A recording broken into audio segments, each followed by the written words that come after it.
Redes complexas estão em toda parte. Nós temos redes complexas no cérebro, como nós temos conexões entre os neurônios que se conectam através de sinapses. Nós temos redes complexas no Facebook, onde nós temos usuários conectados por laços de amizade. Nós temos na internet, onde nós temos roteadores conectados por cabo de fibra ótica.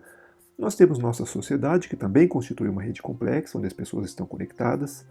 Nós temos as cadeias alimentares, onde as espécies estão conectadas através de relações tróficas. Nós temos a Wikipedia, onde os conteúdos estão relacionados, redes de aeroportos, a web, proteínas e colaborações científicas. Ou seja, temos redes complexas em toda parte. Uma questão fundamental que surge é como que nós processamos e analisamos essas redes complexas. E para armazenar a organização de uma rede complexa, nós utilizamos uma estrutura matemática chamada grafo. O grafo nada mais é que uma estrutura onde nós temos um conjunto de vértices, que são os elementos do grafo. Esses vértices podem ser, por exemplo, os usuários de uma rede social, e nós temos as conexões entre os vértices que definem as arestas, ou seja, são os links. Então, essas conexões, no caso, por exemplo, da internet, nós temos conexões de fibra ótica, onde os vértices representam roteadores. Se for uma rede social, então os vértices representam usuários, e esses links definem, por exemplo, laços de amizade. Essa estrutura é fundamental para estudar diferentes processos dinâmicos nessa rede. Então, por exemplo, se nós tivermos uma propagação de uma epidemia, a maneira como essa rede está organizada, ela vai influenciar a propagação ou vai ajudar a conter a propagação do agente infeccioso. Em uma rede social, essas conexões vão definir o quão fácil uma fake news ou uma informação vai propagar nessa rede. E para construir o grafo, nós temos então aqui um sistema complexo, nós temos aqui a rede de trens na Europa, e nós vamos conectar cidades de acordo com as conexões entre os trens que ligam essas cidades. Então, por exemplo, Leeds está conectada com Londres, então a gente tem aqui uma conexão entre essas duas cidades. Nós temos que Rennes está conectado com Nantes, a gente pode ver que tem uma conexão indireta aqui, então na verdade a gente constrói aqui uma conexão entre essas duas cidades. E seguindo essa ideia, então a gente consegue então construir um mapa, e esse mapa representa a estrutura do sistema complexo, que nada mais é do que uma rede complexa. Mas nem sempre a definição das conexões é tão simples assim. Então o que acontece é que na maioria dos sistemas complexos nós não temos acesso a essa estrutura física que define as conexões. Então, por exemplo, no caso do cérebro, nós não podemos determinar como que os neurônios estão conectados, porque são muitos neurônios, são muitas conexões, e além disso nós não temos acesso, porque na verdade é um processo muito invasivo e a gente não consegue então determinar como que é a topologia do cérebro. Então o que a gente faz são medidas indiretas. Então o que nós fazemos é definir eletrodos em diferentes regiões corticais. Esses eletrodos vão resultar em séries temporais e nós definimos uma distância entre essas séries temporais para definir as conexões entre os pares de vértices. Então, por exemplo, nós pedimos para a pessoa fazer um certo movimento. Se essas regiões estão relacionadas, ou seja, se elas estão mandando um sinal de um local para o outro, então provavelmente isso vai interferir na resposta dessas séries temporais. Então, com isso, a gente consegue definir como que essas regiões estão conectadas, mesmo que seja de uma maneira indireta. Isso ocorre também no mercado financeiro, ocorre no caso do clima, onde nós temos apenas medições, que são séries temporais, e nós tentamos, através dessa série, definir, então, as conexões na rede. Então essa é uma área assim, de pesquisa que ainda está aberta, tem muitos desafios, mas o que nós temos hoje ainda funciona. Então nós podemos, por exemplo, definir a distância usando correlação de Pearson, que é uma medida de correlação linear, e com isso a gente consegue então estudar como que o cérebro de um paciente que apresenta, por exemplo, esquizofrenia, difere de um paciente normal. Então notem que a gente tem dois tipos de definição de conexões. Então em alguns casos a gente tem um mapa, esse mapa vai definir, então, fisicamente como que esses vértices estão conectados. E, em outros casos, nós não temos acesso a esse mapa, nós temos acesso apenas às séries temporais, e essas séries temporais vão ser usadas para definir as conexões. Quando nós estamos estudando redes complexas, uma questão fundamental que surge é, se nós usamos a estrutura de grafos para representar uma rede, por que então que não se chama teoria dos grafos aplicada? Por causa do seguinte, porque na verdade uma rede complexa ela representa a estrutura de um sistema complexo. E o que seria um sistema complexo? Um sistema complexo, por exemplo, é o nosso cérebro, a internet, as interações celulares, as interações entre as espécies em um ecossistema. Então esses sistemas eles são definidos por um conjunto de elementos que vão definir os vértices dessa rede, E esses elementos estão conectados, e as conexões entre esses elementos, ela leva a algo muito mais complexo. Então, por exemplo, no caso do nosso cérebro, nós temos interações entre os neurônios, e essa interação entre os neurônios leva a algo muito mais fundamental, muito mais complexo, que é a nossa consciência, que é a nossa memória. Agora nós temos os diferentes tipos de redes. Nós temos redes que são chamadas não dirigidas, onde as conexões não têm direção.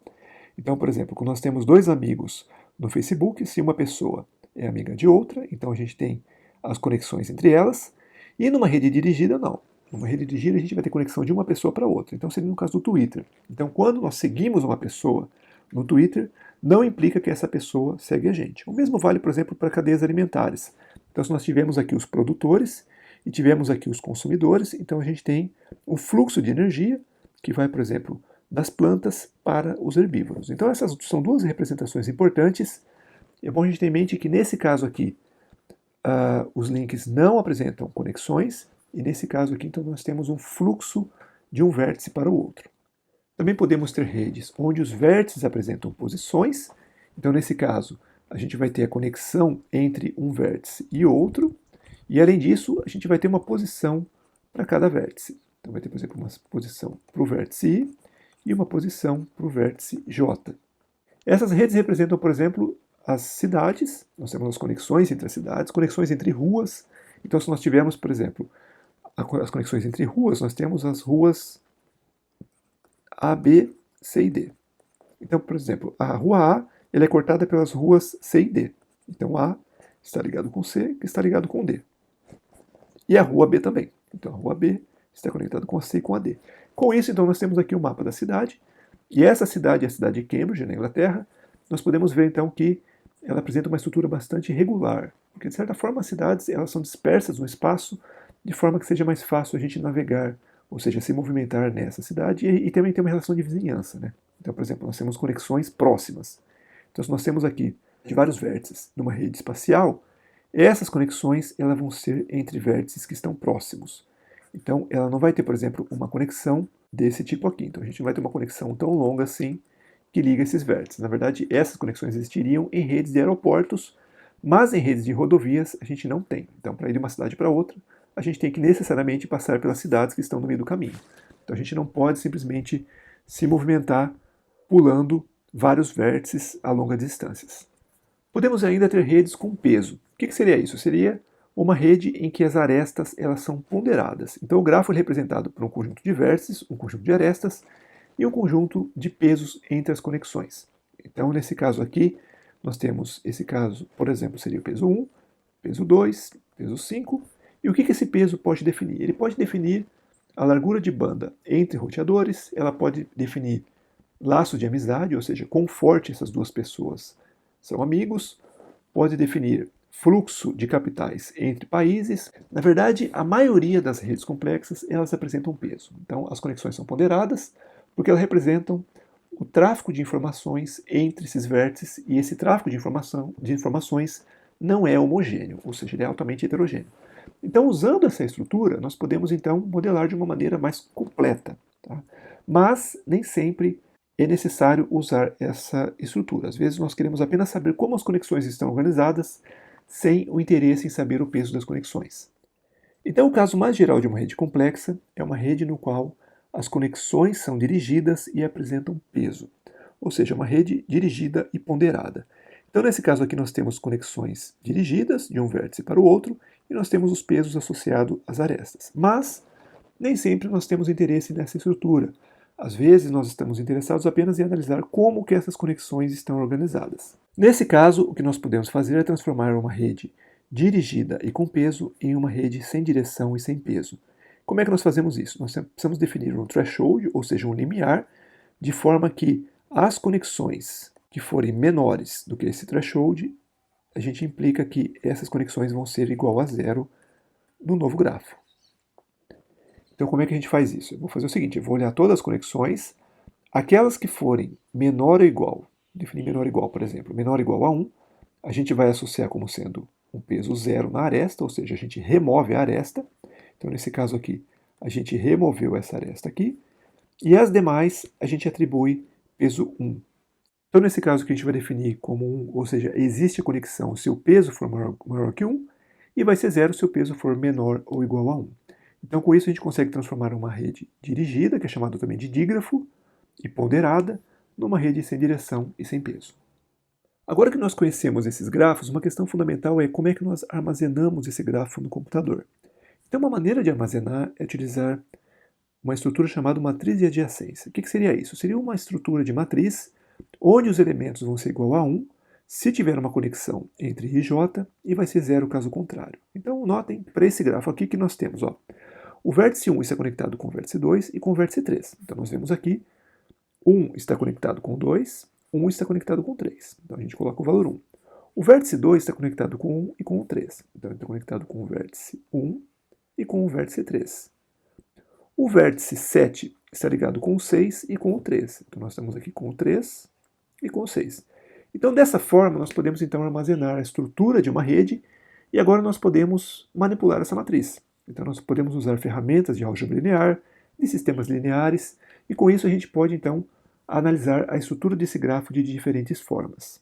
Se a rede apresentar peso, a ideia é a mesma, só que ao invés de eu armazenar zeros e uns, eu vou armazenar simplesmente o peso das conexões.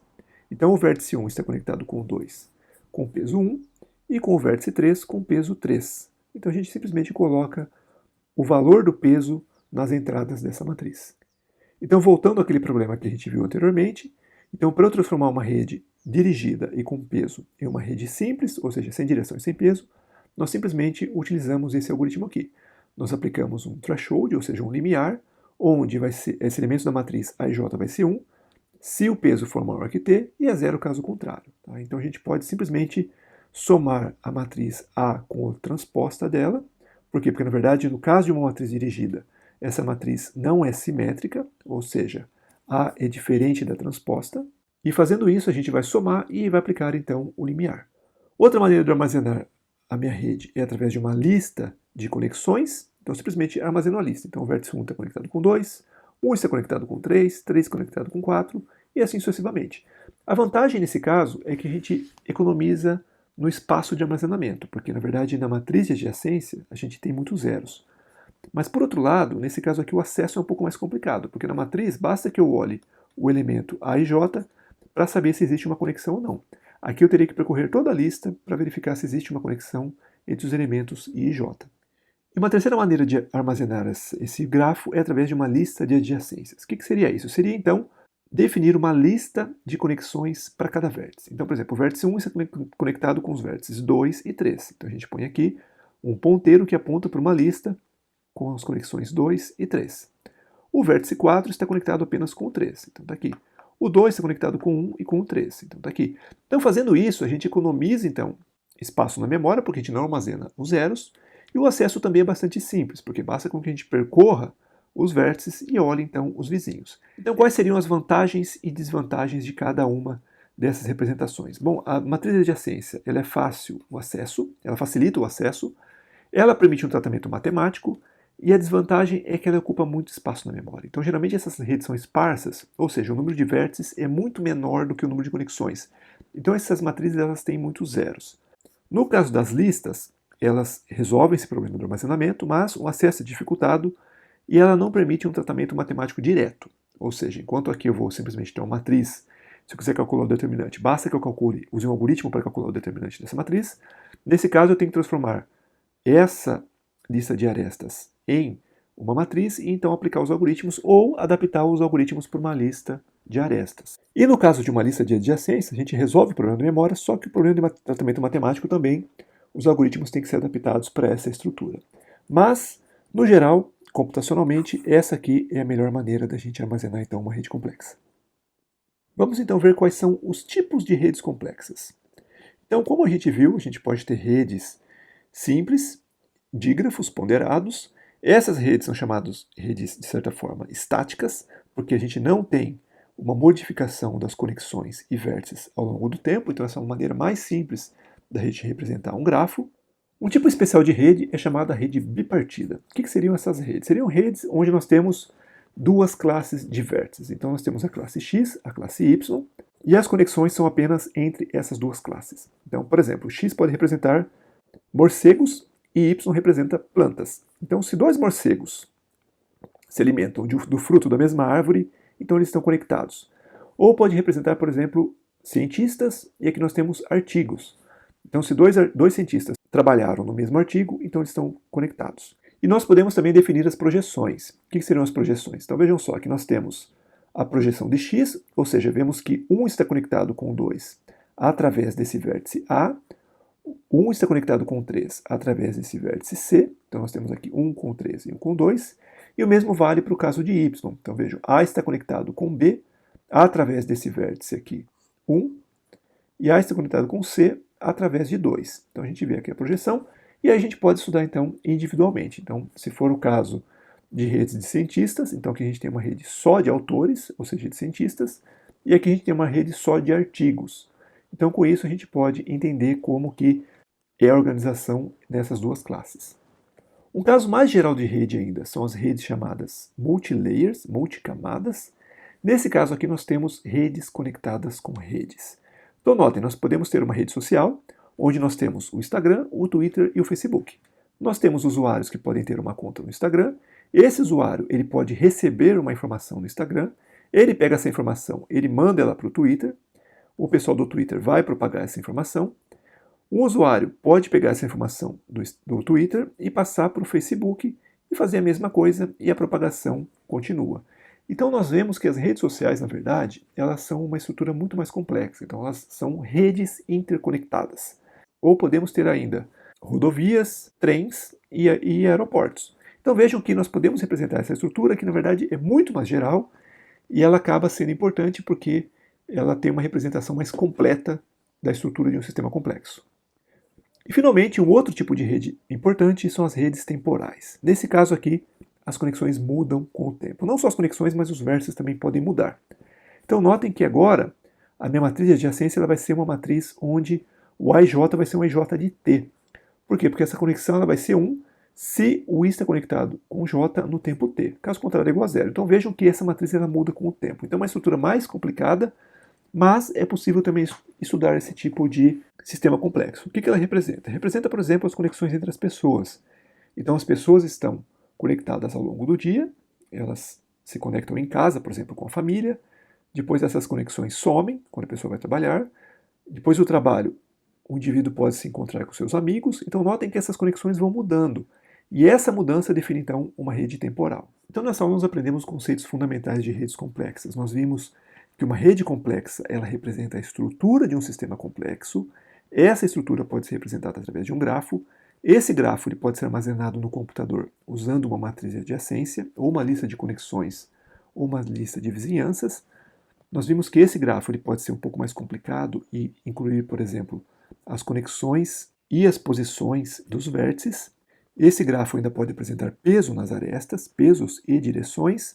E temos ainda os casos mais gerais ainda, que são as redes chamadas redes multicamadas, onde nós temos redes conectadas com redes, e temos ainda as redes temporais, onde as conexões mudam ao longo do tempo.